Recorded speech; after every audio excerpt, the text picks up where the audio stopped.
Assalamualaikum warahmatullahi wabarakatuh. Bismillah, alhamdulillah, wassalatu wassalamu ala rasulillah Sayyidina Muhammad ibn Abdillahi wa ala alihi wa ashabihi wa man tabi'ahu wa wala amma ba'du. Hadratal muhtaramin, para jemaah yang saya hormati, menjelang istirahat saya sedikit akan ngobrol-ngobrol sejenak ya, berkaitan dengan tema ghibah. Ghibah itu artinya membicarakan kejelekan orang lain, gosip. Nah, itu namanya ghibah. Saudara-saudara sekalian, berbicara ghibah ini bisa muncul dari berbagai macam penyakit ya. Ini penyakit hati itu muncul menjadi ghibah, menjadi iri, menjadi marah. Nah, ini munculnya ghibah itu membicarakan kejelekan orang lain. Dan biasanya karena iri, merasa diri saya ini lebih baik, kenapa dia, akhirnya kita bicarakan kejelekannya. Dan ingat ya, kalau saya membicarakan kejelekan Anda, maka bersiap-siaplah nanti satu saat ketika saya keluar dari ruangan Anda, saya pasti akan membicarakan kejelekan Anda. Sebaliknya, kalau Anda semua ini datang kepada saya berbicara tentang kejelekan kawannya, Kiai tahu nggak, itu nggak beres, itu nggak benar, berbicara di depan saya, maka saya ingin memastikan Anda itu kalau keluar dari ruangan saya, Anda akan membicarakan kejelekan saya. Karena itu jangan biarkan orang berbicara kejelekan orang lain. Jangan Anda menikmati, karena juga Anda akan menjadi korban.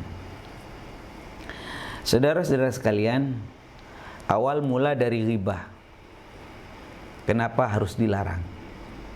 Yang pertama tentu karena larangan dari Allah. Ya ayyuhalladzina amanu, ya ayyuhalladzina amanu jatanibu katsiran minadh-dhann inna ba'dadh-dhanni itsmu wa la tajassasu. Ya ayyuhalladzina amanu, hai orang-orang yang beriman, ijtanibu, jauhilah oleh kamu sekalian, katsiran minadh-dhanni, kebanyakan dari prasangka. Inna ba'dadh-dhanni, sesungguhnya sebagian daripada prasangka, dhon itu itsmun, itu adalah perbuatan dosa. Karena itu wala tajassasu, jangan kamu mencari-cari kesalahan orang lain. Tajassus, ngorek-ngorek kesalahan orang lain. Ini Al-Hujurat ayat 12 mengingatkan jangan sampai kita itu ghibah, gosip, membicarakan kejelekan orang lain. Bahkan saudara-saudara sekalian dikatakan wala yaghtab ba'dukum ba'da ayuhibbu ahadukum an ya'kula lahma akhihi maitan fakarihtumu. Wala yaghtab ba'dukum, jangan kamu itu membicarakan kejelekan orang lain. Sebagian kamu menggunjing sebagian yang lain. Kamu membicarakan orang lain membicarakan orang lain lagi, muter. Jangan menggunjing orang lain, tidak boleh. Menggunjing itu artinya membicarakan kejelekan orang lain.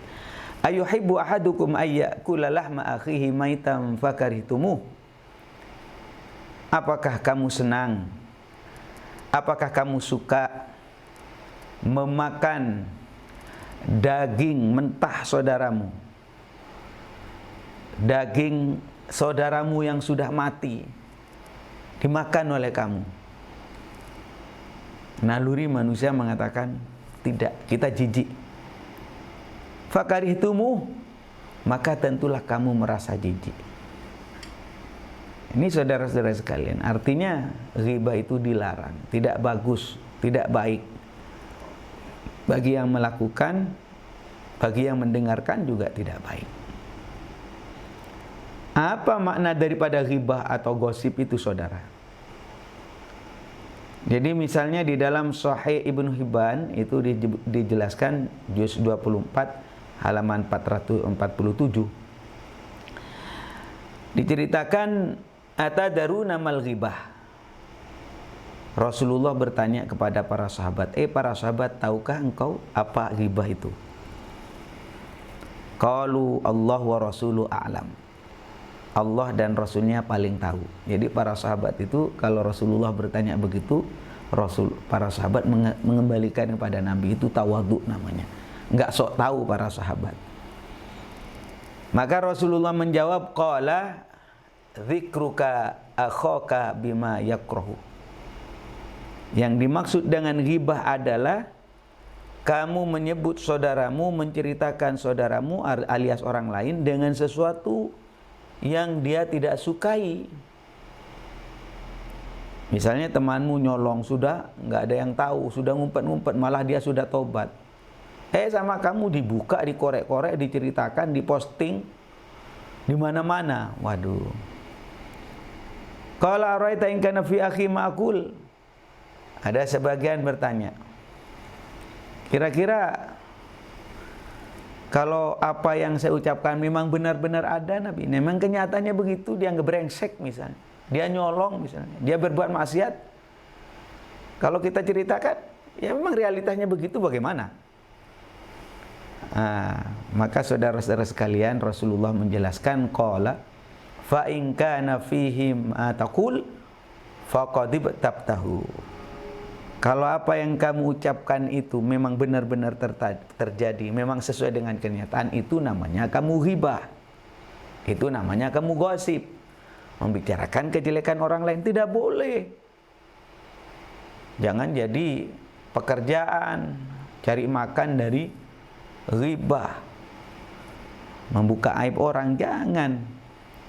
Wa illam yakun fihi faqad bahtahu. Maka kalau kamu itu mengucapkan atau menceritakan sesuatu yang tidak ada, artinya tidak sesuai dengan kenyataan, ya kamu berarti dusta, bohong kamu. Jadi sama-sama gak baik membicarakan kejelekan orang lain, baik itu kenyataan, apalagi tidak ada kenyataannya, sama-sama gak beres itu, sama-sama gak boleh. Ini saudara-saudara sekalian. Nah, kenapa kita harus menjaga kehormatan, menjaga kemuliaan orang lain itu? Karena memang diajarkan orang Islam. Tidak ada satupun orang yang senang kejelekannya itu dibuka, aibnya itu diceritakan oleh orang lain. Nggak ada itu, nggak ada yang senang. Jadi kullul muslim alal muslim haramun damuhu wa maluhu wa irduhu. Setiap muslim kepada muslim lainnya diharamkan darahnya, hartanya, dan harga dirinya. Kalau kita buka-buka aib kita, namanya kita itu merobek harga diri orang lain. Nggak boleh begitu, nggak boleh. Ya kalau berbicara aib, nggak Anda, nggak saya, semua yang hadir lah, ya pasti punya aib. Punya aib. Aib itu apa? Kekurangan, kejelekan. Begitu. Ya alimas sirri minna la tahtiki sitra anna wa'afina wa'afu anna wa kullana haitsu kunna. Ya alimas sirri minna, wahai Allah yang mengetahui rahasia yang ada diriku, yang ada padaku, la tahtiki sitra anna, jangan sampai ya Allah kau buka rahasia aib yang ada di dalam diriku. Kita mohon kepada Allah. Kalau kita dibuka sama Allah, nggak ada ustadz, nggak ada kiai. Apalagi orang biasa. Kita punya aib, punya. Tidak boleh dibuka, tidak boleh. Tidak boleh diumbar, tidak boleh. Itu namanya Anda itu merobek kehormatan orang lain, merobek harga diri orang lain, itu tidak boleh. Dalam Islam itu haram kita itu merusak kehormatan orang lain, baik darahnya, hartanya, dan harga dirinya. Saudara-saudara sekalian, Rasulullah SAW pernah bersama para sahabat. Jadi kami ini bersama para sahabat, bersama Rasulullah juga. Tiba-tiba fartafa'at rihu jifatin muntanatin. Ada bau semerbak, busuk, sangat busuk. Faqala Rasulullah sallallahu alaihi wasallam, "Atadaruna ma hadhir rih?" Ya para sahabat, ini aroma apa ini? Menyengat, busuk sekali. Tahu nggak bau apa ini? Para sahabat menjawab, kami nggak tahu ini bau apa ini. Lebih busuk daripada bangkai. Apa jawab Rasulullah? Hadhihi rihul ladzina yaghtabunal mu'minin. Ini adalah bau busuk orang-orang yang membicarakan kejelekan orang mukmin. Ya, orang mukmin saja tidak boleh dibicarakan kejelekannya, apalagi tokoh pemimpin kita, ulama kita, kiai kita, orang yang kita hormati. Ya Allah. Nah, kalau kita membuka aib orang yang menjadi tokoh di antara kita, ya subhanallah, maka kelompok ini tidak akan dihormati oleh orang lain. Jangan kita sampai membuka aib orang lain. Jangan sampai kita membuka kejelekan orang lain. Kalau kita membuka kejelekan orang lain, maka yang terjadi adalah kita ini akan dibuka nanti aibnya. Akan dibuka aibnya nanti. Subhanallah. Paham ya? Saudara-saudara sekalian yang saya hormati, ini ceritanya di dalam hadis Musnad Ahmad juz 31 halaman 198 tentang cerita Rasulullah mendengar bau busuk orang-orang yang membicarakan kejelekan orang lain. Para jemaah sekalian, selanjutnya ingin saya jelaskan bagaimana apa istilahnya Rasulullah Sallallahu Alaihi Wasallam mengingatkan, wahai orang yang beriman, katanya Nabi, ya ma'syar man amana bilisani, wahai orang-orang yang beriman dengan lisannya, walam yadkhulil iman qalbahu, dan imannya masih belum merasuk ke dalam hatinya, la taghtabu, jangan kau membicarakan kejelekan orang lain, jangan kau membuka aib orang lain, orang muslim apalagi. Wala tattabi'u auratihim, jangan engkau itu membuka aurat mereka, kekurangan mereka, aib mereka, jangan. Ya, sekarang ini kan subhanallah. Subhanallah. Kenapa subhanallah? Ghibah zaman sekarang itu canggih. Kalau dulu memindah omongan itu harus bertemu dengan orang lain, menceritakan kejelekan saya harus bertemu dengan tetangga ke sana kemari, membicarakan kejelekan orang lain. Ghibah zaman sekarang, ya menyindir orang misalnya gampang sekali, pakai status di sosial media, ya ditulis. Kalau dulu yang kesindir hanya 1, 2, tetapi kalau kita membicarakan kejelekan orang lain di status kita, mungkin yang dimaksud kena, orang lain juga merasa tersinggung.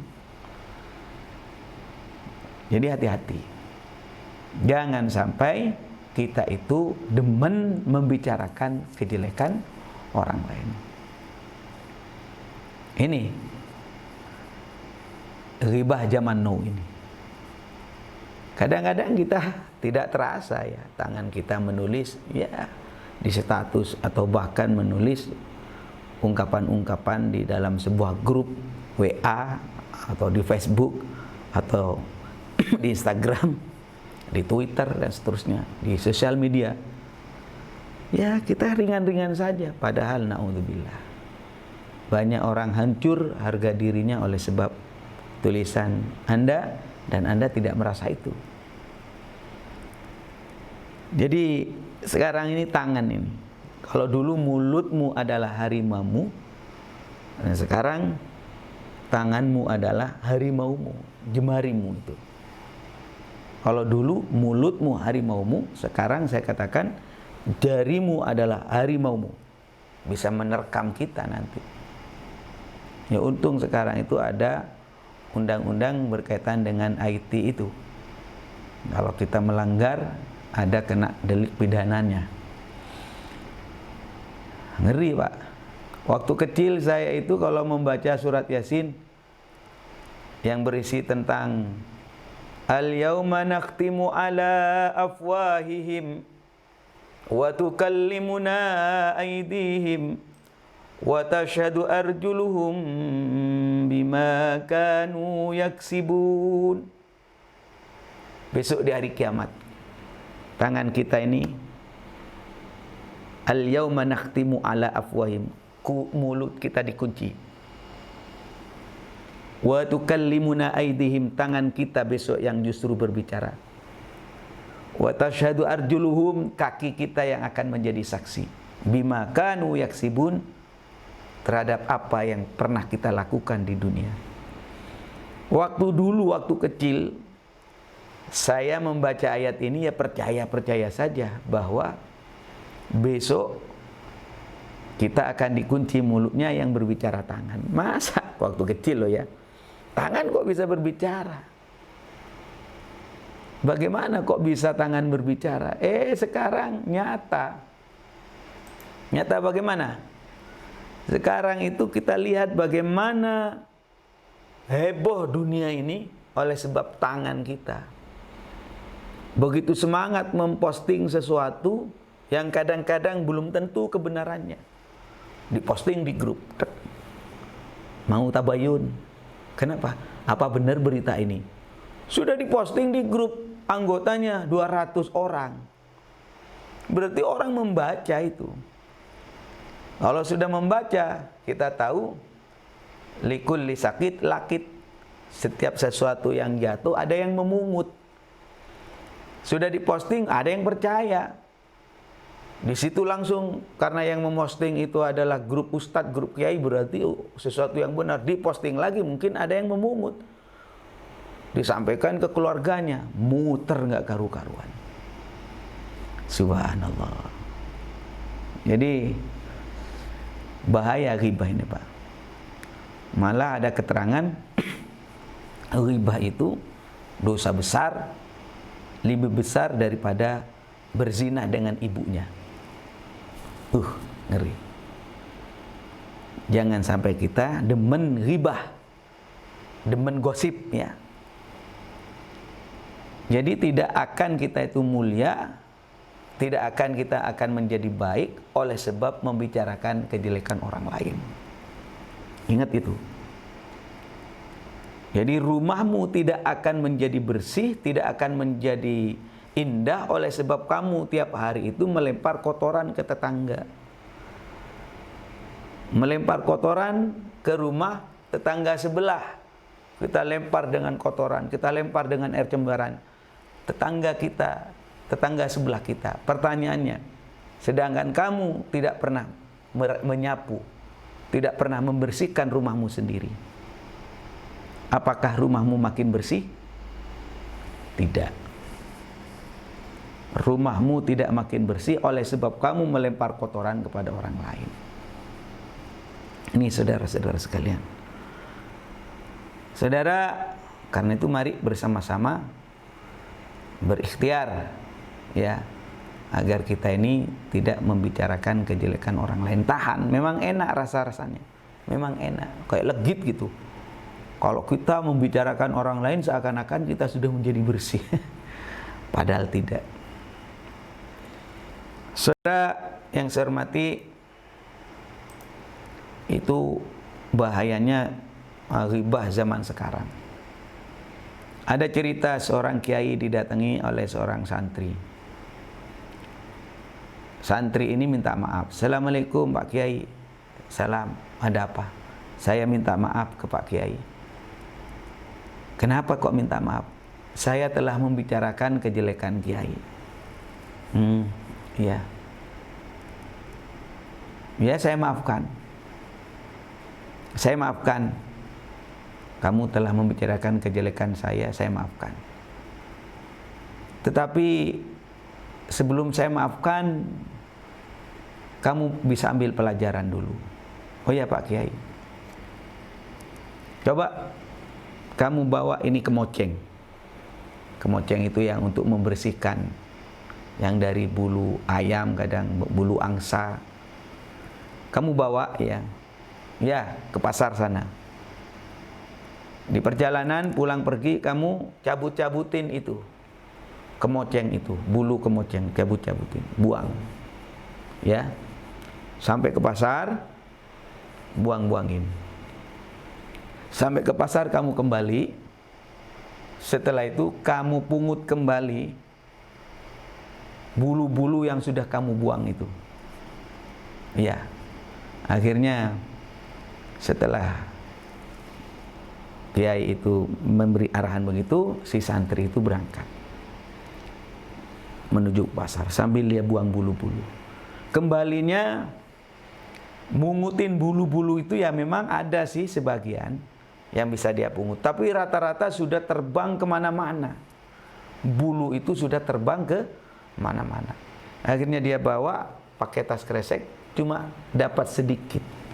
Pak Kiai, ini bulunya tadi sudah saya sebar-sebarin, setelah saya mau pungut kembali sudah terbang kemana-mana. Apa jawaban Kiai? Itulah perumpamaan permintaan maafmu kepada saya. Kamu minta maaf, ya, kepada saya, iya, saya maafkan. Tapi kamu masih dapat sedikit. Yang terbang omongan kejelekan yang kamu sebarkan itu sudah tumpah kemana-mana dan kamu tidak bisa mengendalikan. Dan itu bagaimana cara kamu minta maaf? Menangis itu santri. Apalagi kalau kita membicarakan kejelekan orang lain ya. Kejelekan orang lain, para ulama, para kiai. Ya sekarang itu kadang ngomongin kejelekan Gus Dur lah. Ngomongin kejelekan kiai-kiai yang sudah wafat lah, ngapain? Kecuali mereka yang sudah jelas-jelas disebut di dalam Al-Quran. Misalnya Fir'aun, beda lagi. Atau orang yang melakukan maksiat dan dia bangga dengan kemaksiatannya. Bukan malu, bukan. Dia bangga kemana-mana dia. Bangga dengan kemaksiatannya, beda lagi. Atau ada kebutuhan untuk menjadi saksi di dalam sebuah pengadilan. Itu dia bukan membicarakan kejelekan, tetapi karena dia memang ada kebutuhan di pengadilan. Nah ini tidak apa-apa, kan terbatas. Gitu saudara-saudara sekalian. Karena itu mari, berita berantai ini jangan sampai kita yang menciptakan terlebih dahulu. Kalau kita yang menciptakan terlebih dahulu, besok khawatir kita ini menjadi orang yang muflis, orang yang bangkrut. Kita ngomong kejelekan orang lain, gara-gara informasi kita kemana-mana beritanya, nggak bisa kita stop. Akhirnya kita mati, berita itu terus menjalar lewat pesan WA berantai. Kita meninggal, terus itu berita menjalar. Na'udzubillah, na'udzubillah. Ya Allah. Besok di akhirat, ya Allah, orang yang pernah kita sakiti akan menuntut kita, Kalau kita punya kebaikan, kebaikan kita akan diambil. Kalau kita tidak punya kebaikan, maka kejahatan orang itu akan ditimpakan kepada kita. Apa enggak bangkrut kita besok? Ini kabar sebenarnya. Dalam Al-Quran surat An-Nur disebutkan ayat nomor 15, "Idh talaqqawnahu bi alsinatikum wa taquluna bi afwahikum ma laysa lakum bihi ilm wa tahsabunahu hayyinan wa huwa 'indallahi 'azim." Jadi ingatlah, katanya Allah ini dalam surat An-Nur, di waktu kamu menerima berita bohong itu dari mulut ke mulut, dan kamu katakan dengan mulutmu apa yang tidak kamu ketahui sedikit pun juga. Jadi cerita saat itu, jadi haditsul ifki, berita bohong menjalar kemana-mana tentang Siti Aisyah. Ya, ngomonglah orang ini tentang Siti Aisyah ada main dengan orang ini misalnya. Itu haditsul ifki itu. Padahal dia nggak tahu seperti apa kejadiannya, tapi dia ngomong ke sana kemari. Dia menganggap omongannya itu ringan, tidak berefek. Padahal wa huwa 'indallahi 'azim. Padahal ocehannya, omongannya, gosipnya itu menurut Allah itu besar, agung. Ya Allah. Kita kadang-kadang tinggal ngomong, tinggal copy paste cerita, copy paste lempar. Ini saudara-saudara sekalian. Dan orang yang suka melempar gosip itu biasanya orang Yahudi.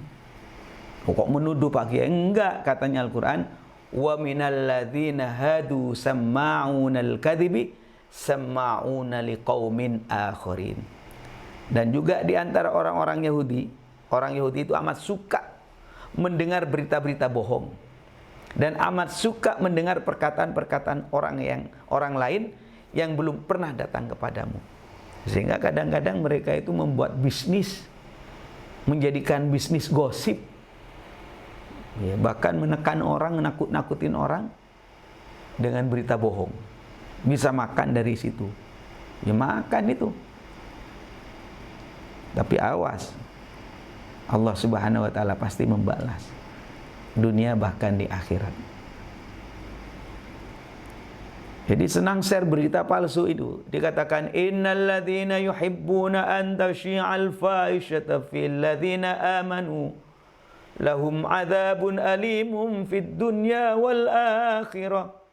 Sesungguhnya orang-orang yang senang menyebarkan berita bohong, ya, berita yang enggak benar. Fil ladzina amanu, di tengah-tengah orang yang beriman, lahum adzabun alim, maka mereka akan mendapatkan azab yang menyakitkan. Di mana itu? Fid dunya wal akhirah, di dunia dan di akhirat. Wallahu ya'lamu wa antum la ta'lamun. Dan Allah mengetahui, sedang kamu tidak mengetahui. Mungkin kamu gak sadar, ringan-ringan saja, enteng, ringan. Awas, hati-hati. Zaman sekarang, baik tulisan maupun gambar, maupun berita, video, pokoknya bentuk baik tulisan, gambar, video, Anda membuat atau Anda yang menyebarkan, hati-hati. Jangan sampai melakukan itu. Ancaman dari Allah apa? Lahum adzabun alim fid dunya wal akhirah. Di dunia dan akhirat kamu akan mendapatkan siksa, balasan yang luar biasa dari Allah. Nah, intinya ayo jangan sampai kita melakukan ini, apalagi di zaman medsos ya. Sekarang ini kalau mau membranding orang menjadi orang baik, susah amat ya. Tapi gampang juga lewatnya, lewat media massa. Foto-foto saja pakai surban, ngomong tentang hadis, gampang. Tapi juga gampang runtuh kalau tidak dilindungi oleh Allah Subhanahu wa ta'ala. Karena itu kita berdoa, ya alimas sirri minna la tahtiki sitra anna wa'afina wa'afu anna wa kullana haitsu kunna. Ya Allah biha, ya Allah biha, ya Allah bihusnil khatimah. Semoga Allah Subhanahu wa taala memberi kepada kita husnul khatimah, kita meninggalkan dunia ini dengan kebaikan. Dan Allah menutup segala hal yang menjadi aib kita, kekurangan kita. Kalau tidak ditutup sama Allah, ceritanya kita ini tidak ada yang jadi ustadz, ceritanya tidak ada yang jadi kiai. Karena apa? Karena banyak kekurangan kita ini. Kita dipercaya oleh orang karena ditutup sama Allah. Karena itu kalau ada orang mukmin suka menutup aib orang lain, itu perbuatan yang bagus itu. Ini para jemaah sekalian. Terima kasih kepada Jamiah Ruqyah Aswaja Kuningan. Kemudian Ahmad Musta'in dari Sidoarjo. Kemudian Kang Wira dari PC Ansor Bandung. Mudah-mudahan bermanfaat semuanya. Dan apabila ada hal yang ingin dijelaskan lebih jauh lagi, kurang paham, bisa WA ke nomor saya, yakni 08176320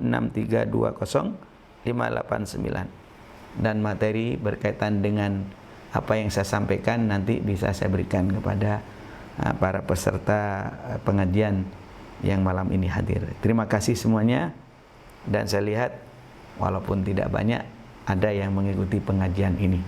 Jazakallah sanal jaza. Wallahul muwaffiq ila aqwamit thoriq. Wassalamualaikum warahmatullahi wabarakatuh. Salatullah, salamullah ala taha rasulillah. Salatullah, salamullah